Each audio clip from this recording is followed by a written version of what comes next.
The first movie came out in December, I think December 18th or 19th, 2001. And that was only 2 months after September 11th, 2001, when the United States was attacked by terrorists.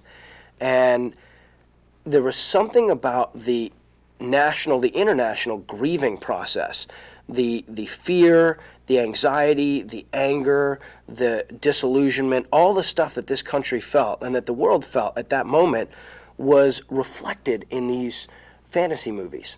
So, that I think allowed people to have the first kind of group catharsis, this group feeling of emotional purging of everything that people had felt. And actually the second movie, there's a scene where Frodo and Sam are in a place called Osgiliath, these ruins, and they're with Gollum. And they're just spent. They're absolutely wiped out. It's the end of the second movie, and you kind of get the sense that maybe Frodo can't go on anymore. And Sam has this kind of revelation. He's looking out, across the cityscape, and one of those big dragon creatures passes by, and he just says, I think I understand now, Mr. Frodo. It's like in the great tales, the ones that really mattered.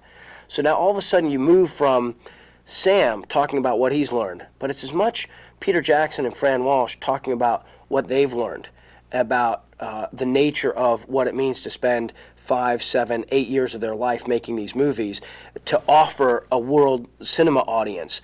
The folk in those stories had lots of chances of turning back, only they didn't. They kept moving on because they were holding on to something. And Frodo says, what are we holding on to? That there's some good left in this world, Mr. Frodo, and it's worth fighting for. And that idea that as a country, as a people, as a species, it's like there is goodness, and that goodness that exists in all of us is worth fighting for. So if you look at the kind of totality of the movie, which is this spectacular, fantastic fantasy film, embedded deeply within it are core human values that resonate at the most fundamental level.